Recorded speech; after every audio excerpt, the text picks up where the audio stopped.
ભરૂચ જિલ્લાના ઝઘડિયા તાલુકાના રાજપારડી વિસ્તારમાં કાર્યરત કોરી સંચાલકોએ ડીઝલના પુરવઠામાં સર્જાયેલી સમસ્યાને લઈ જિલ્લા કલેક્ટરને લેખિત રજૂઆત કરી તાત્કાલિક યોગ્ય કાર્યવાહી કરવાની માંગણી કરી છે. ડીઝલનો પુરવઠો ખોરવાતા કોરી ઉદ્યોગની કામગીરી પર ગંભીર અસર પડી રહી હોવાનું સંચાલકોએ જણાવ્યું હતું. રાજપારડી વિસ્તારની ક્વોરીઓમાં પથ્થર ખનન અને તેના સંબંધિત કાર્યો માટે ભારે મશીનરીનો ઉપયોગ કરવામાં આવે છે. એક્સ્કાવેટર, લોડર, ડમ્પર, જેસીબી સહિતના વાહનો સંપૂર્ણપણે ડીઝલ આધારિત હોવાથી પૂરતા પ્રમાણમાં ડીઝલ ઉપલબ્ધ ન રહેતા રોજિંદી કામગીરી ખોરવાઈ રહી છે.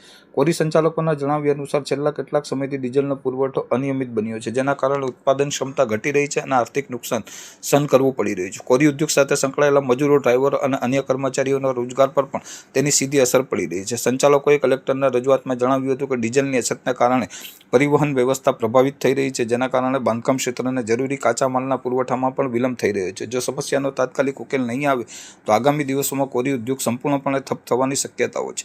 કોરી સંચાલકોએ જિલ્લા વહીવટીતંત્રને, ડીઝલ કંપનીઓ અને સંબંધિત વિભાગો સાથે સંકલન કરી નિયમિત અને પૂરતા પ્રમાણમાં ડીઝલ ઉપલબ્ધ કરાવવા માંગ કરી હતી. સાથે જ કોરી ઉદ્યોગને પડતી મુશ્કેલીઓને ધ્યાનમાં લઈ વિશેષ વ્યવસ્થા ગોઠવવામાં પણ રજૂઆત કરવામાં આવી હતી. જિલ્લા કલેક્ટરે રજૂઆત સ્વીકારી સંબંધિત અધિકારીઓ સાથે ચર્ચા કરી યોગ્ય પગલાં ભરવાની ખાતરી આપી હોવાનું જાણવા મળ્યું છે. હવે કોરી ઉદ્યોગ સાથે સંકળાયેલ લોકો વહીવટીતંત્રની કાર્યવાહી તરફ મીટ માંડીને બેઠા છે.